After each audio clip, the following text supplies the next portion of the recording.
dies.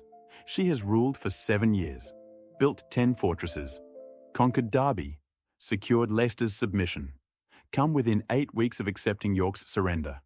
Her infrastructure stands. Her burghs remain operational. Her administrative network functions. But the unification of England, the moment when all English kingdoms would submit to a single ruler, that moment dies with her. York withdraws its offer. Northumbria remains independent. The Viking kingdoms of the north remain unconquered. It will take another 9 years, and it will require someone who understands both the vision and the machinery. Someone raised in Æthelflæd's court.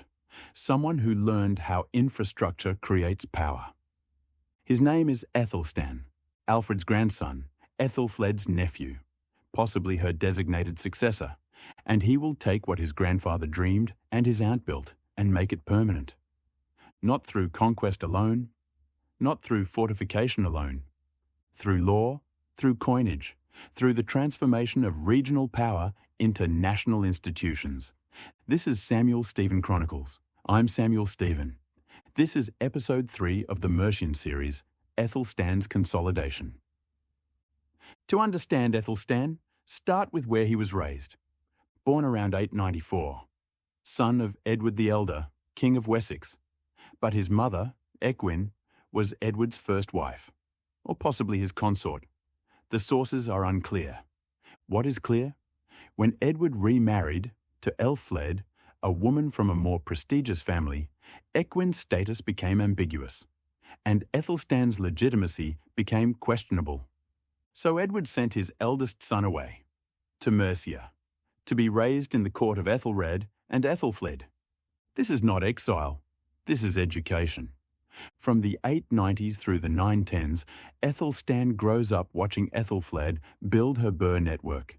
He sees how Chester is fortified, how Tamworth is refortified, how Stafford and Warwick and Edinburgh are positioned to create strategic control. He participates in campaigns, the 909 Northumbrian raid, possibly the 910 battle at Tettenhall. The sources say he went to war with his aunt and uncle. He learns Mercian politics, Mercian military strategy, Mercian administrative methods.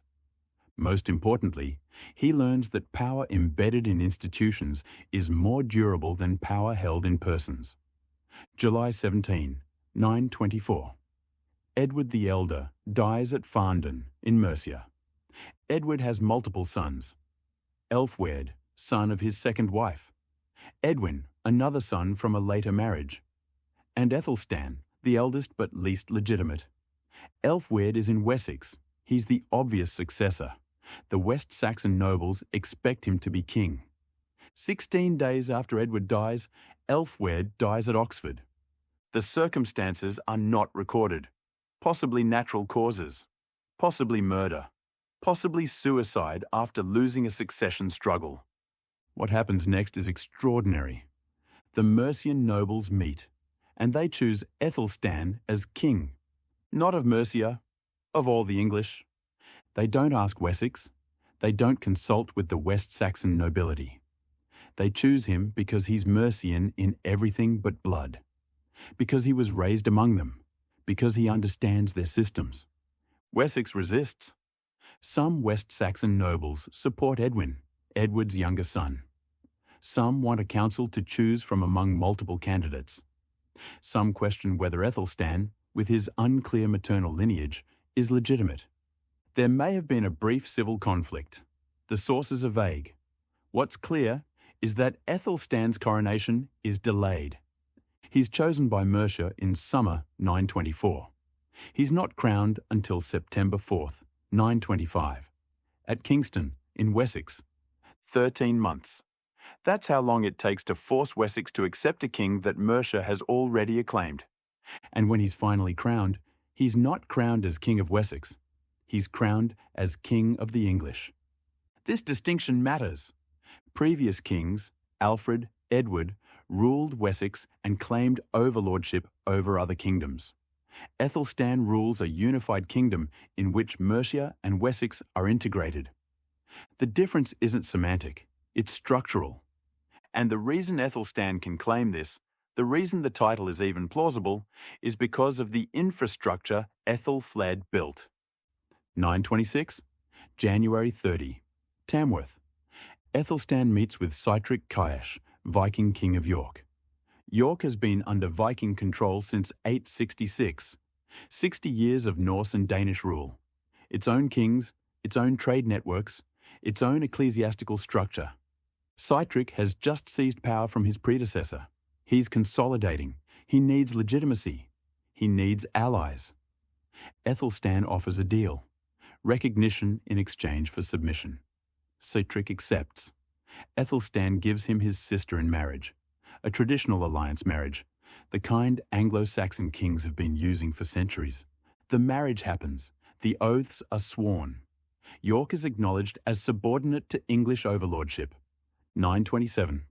Sihtric dies. The circumstances are suspicious. Possibly illness, possibly assassination, possibly Æthelstan engineered it. What matters is the opportunity. York is in transition.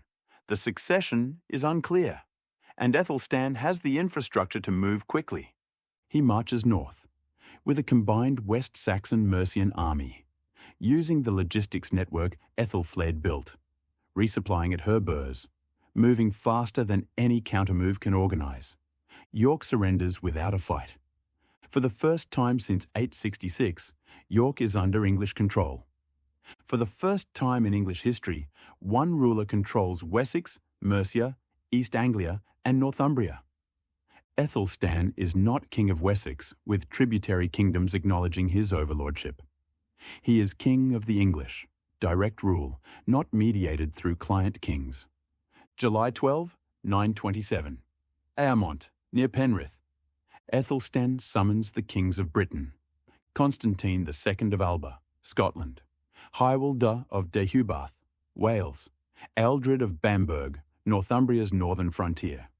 Owain of Strathclyde, the British kingdom in the northwest. They come, and they submit. Not as equals meeting for a conference, as subordinates acknowledging a superior.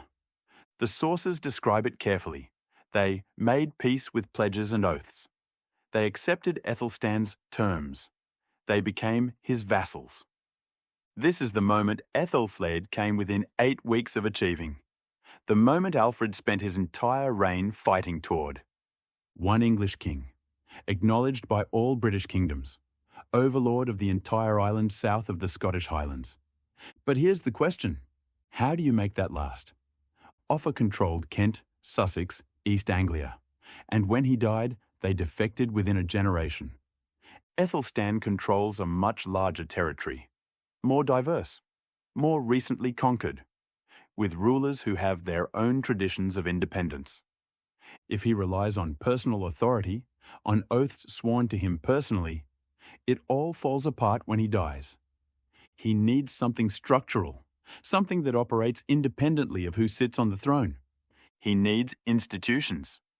And so Æthelstan builds the final piece of the puzzle that Offa attempted and Æthelflæd advanced. He builds a legal and monetary framework that makes England a reality, not just a claim. 926 to 930. Grately in Hampshire. Æthelstan convenes a great assembly. Archbishop Wulfhelm of Canterbury, the bishops of England, the ealdormen of Wessex and Mercia, the major nobles from across the kingdom, and he issues a law code. Not a set of moral guidelines, not advice for judges. A code, enforceable, kingdom-wide, backed by royal authority. The Grately Code. Here's what it does. First, it establishes that there is one law for the entire kingdom. Not West Saxon law and Mercian law. Not separate codes for territories that used to be independent kingdoms. The king's law, applicable everywhere. Any shire court, any hundred court, any bishop's court, they all enforce the same rules, the same penalties for theft, the same procedures for resolving disputes, the same requirements for oaths and sureties. This is not how Anglo-Saxon England has worked. Historically, law has been regional, customary, different in Kent than in Mercia than in Wessex. Æthelstan ends that. The code explicitly states what is established at Grately remains in force. Future councils can supplement it, but they cannot override it.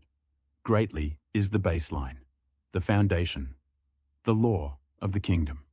Second, the Grately Code addresses theft with draconian severity. Anyone over 12 years old, later relaxed to 15, caught stealing goods worth more than 8 pence is liable to execution. 8 pence. That's not a fortune. That's a week's wages for a labourer, a couple of sheep, a decent tool, and the penalty is death. But here's the mechanism that matters. The code makes local officials, reeves, 100 courts, responsible for enforcement. If they shelter thieves, they lose their weergeld. They forfeit their estates. Their social status is destroyed. This pushes accountability down to the local level. The king doesn't need to personally police the kingdom. Local elites police it for him, because their legitimacy depends on his favour, and their favour depends on enforcing his law. Third, the Grately Code standardises coinage. There is to be one coinage over all the king's dominion. One weight, one design, one source of authority. Minting is confined to authorised boroughs. Only royal moneyers can strike coins, and those moneyers are licensed by the king, appointed through his officials, operating in burghs that exist because the king, or his predecessors, built them. This isn't new. Offa tried to monopolise coinage. Alfred established mints in his burghs. Æthelflæd struck coins in her fortresses. But Æthelstan makes it systematic, kingdom-wide, irreversible. Every borough with royal authority gets a mint. Larger towns get multiple moneyers. The coins circulate from Wessex through Mercia into Northumbria. And crucially, the coins themselves become propaganda. Æthelstan's pennies bear legends.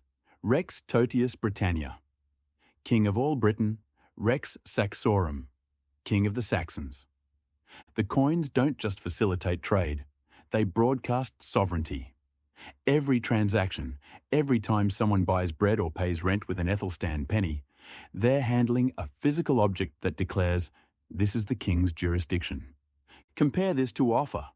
Offa's coinage was sophisticated, standardized weight, high silver content, widespread production, but it depended on Offa's personal control. When he died, the monopoly eroded. Other kingdoms started minting again. The system fragmented. Æthelstan's coinage is embedded in the burgh system. The mints are in fortified towns that exist as administrative centres. They're not going anywhere.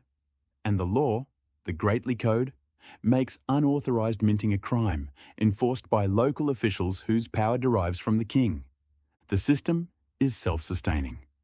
Fourth, the Grately Code assumes shires and hundreds as functioning units. Alfred and Edward created shires. Æthelflæd expanded them, but they were still somewhat ad hoc. Territories organised around burghs, but without standardised internal structure. Æthelstan formalises it. Shires become the primary unit of royal administration. Each shire has a court. Each shire has officials appointed by the king. Each shire is subdivided into hundreds, smaller units, each with its own court, its own reeve. And the Grately Code mandates that these courts meet regularly, that they enforce the king's law, that bishops attend to oversee oaths, that local elites participate because their status depends on it. This is institutional scaffolding, a framework that operates whether or not the king is personally present, whether or not the king is even competent. It works because it's embedded in geography, physical locations with courts and officials. It works because it's backed by law, the Grately Code that everyone has agreed to. It works because economic power, coinage, markets, tolls, flows through the same channels. Æthelstan does what Offa could not. He converts hegemony into government, not rule through client kings who can defect, not rule through personal oaths that die with the oath taker. Rule through institutions, courts, mints, officials, laws, infrastructure. 937. Æthelstan's overlordship provokes a reaction. Olaf Guthfrithson, Anlaf in Old English, King of Dublin, Norse Viking, controls a maritime empire stretching from Ireland to the Scottish Islands. Constantine II, King of Alba, Scotland. The same Constantine who submitted at Eamont in 927. He's been subordinate for 10 years. He's tired of it. Owain of Strathclyde, the British kingdom in the northwest. Another vassal turned rebel. They form a coalition and they invade. This is not a raid, not a border skirmish. This is an invasion force designed to destroy Æthelstan's kingdom. They capture York. They threaten to reverse everything Æthelstan has accomplished, to break English unity, to restore the old pattern of multiple kingdoms, shifting alliances, chronic warfare. Æthelstan marches north, with a combined West Saxon Mercian army, using the logistics network he inherited from Æthelflæd, moving through a landscape fortified, provisioned, organised for exactly this kind of campaign. And somewhere in northern England, the location is disputed, possibly Wirral, possibly Yorkshire, the armies meet. The Battle of Brunanburh. We don't have a detailed tactical account. What we have is a poem. The Battle of Brunanburh, inserted into the Anglo-Saxon Chronicle under the year 937. Not a chronicle entry, a poem. Alliterative verse celebrating a great English victory. The poem tells us 5 young kings killed, 7 earls of Anlafs. Constantine's son lies dead. Anlaf and Constantine flee to their ships. The field is covered with Norse dead, the greatest slaughter since the English first came to Britain. Hyperbolic? Probably. Significant? Absolutely. Brunanburh proves something crucial. A unified English kingdom, West Saxons and Mercians fighting under one command, supplied by one logistical system, motivated by one set of institutions, can defeat a pan-insular coalition. This is not Offa's personal hegemony, dependent on his diplomatic skill and military reputation. This is not Alfred's desperate survival, buying time through fortification. This is not Æthelflæd's systematic conquest, building infrastructure one burh at a time. This is institutional power operating at strategic scale. Æthelstan doesn't win Brunanburh because he's a brilliant general. He wins because he has a kingdom that can raise armies, supply campaigns, and project force across hundreds of miles. A kingdom with courts and mints and fortresses and laws. A kingdom that exists independently of him. Constantine returns to Scotland, defeated. He will never threaten English territory again. Anlaf retreats to Dublin. His power in Northumbria is broken. Owain survives, but remains subordinate. And Æthelstan's overlordship is secure. Not because he negotiated oaths, but because he demonstrated that resistance is futile. October 27th, 939. Gloucester. Æthelstan dies. He is about 45 years old, childless, no direct heir. The throne passes to his half-brother Edmund, son of Edward the Elder by a different wife. No civil war, no succession crisis, no kingdom fragmenting into competing claims. Edmund is acclaimed, crowned, accepted. Why? Because Æthelstan didn't build a personal monarchy. He built institutions. When Offa died, his hegemony collapsed because it was held together by relationships that died with him. When Æthelflæd died, her infrastructure survived, but her political independence did not. Edward annexed Mercia. When Æthelstan dies, the kingdom continues, intact, functional, transferable. Edmund inherits not just a crown, but a state. Shires with courts, hundreds with reeves, mints with moneyers, burhs with garrisons. A law code everyone has agreed to enforce. He doesn't have to rebuild. He steps into a functioning system. And that system will survive weak kings, child kings, incompetent kings. It will survive Viking reconquests, civil wars, Norman invasion. Because it's not dependent on the king being strong. It's dependent on institutions operating. This is what Offa couldn't achieve. What Alfred began. What Æthelflæd advanced. what Æthelstan completed. The transformation of power from personal to institutional, from hegemony to state. Offa proved that hegemony is possible, that one anglo-saxon kingdom can dominate all others. Alfred proved that infrastructure creates resilience, that fortifications and defensive systems buy time. Æthelflæd proved that infrastructure can be offensive, that burghs can conquer, not just survive. Æthelstan proved that institutions can be permanent, that law and coinage and administrative geography can create a kingdom that transcends individuals. 3 generations. One question: how do you build power that survives you? Offa's answer: you can't. Power dies when you die. Æthelflæd's answer: you build infrastructure, fortresses that stand after you're gone. Æthelstan's answer: you build institutions, laws and systems that operate independently of who holds the throne. If you visit England today, you're walking through the geography they created, the shires they organised, the towns they fortified, the administrative units they established: Warwickshire, Staffordshire, Cheshire, Gloucestershire. These aren't medieval curiosities. These are functioning units of government that lasted 1,000 years, that only ended in the administrative reforms of the 1970s. The English legal system, common law, courts organised by geography, local enforcement of national standards, that's Æthelstan's framework. The English monetary system, centralised coinage, royal monopoly, standardised currency, that's Offa's innovation. Æthelflæd's expansion, Æthelstan's consolidation. Power embedded in institutions survives. Power held in persons does not. That's the lesson of Mercia. The lesson of 3 rulers, separated by a century and a half, who each tried to solve the same problem. Offa failed. Brilliantly, sophisticatedly, but ultimately he failed.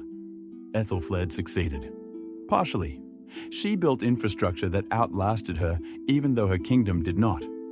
Æthelstan succeeded completely. He built institutions that became England itself. This has been the Mercian Series. 3 episodes, 3 rulers. 1 question. The answer: institutions, law, coinage, geography. Systems that operate independently of the people who build them. That's how you build power that survives. This has been the final episode of the Mercian Series on Samuel Stephen Chronicles.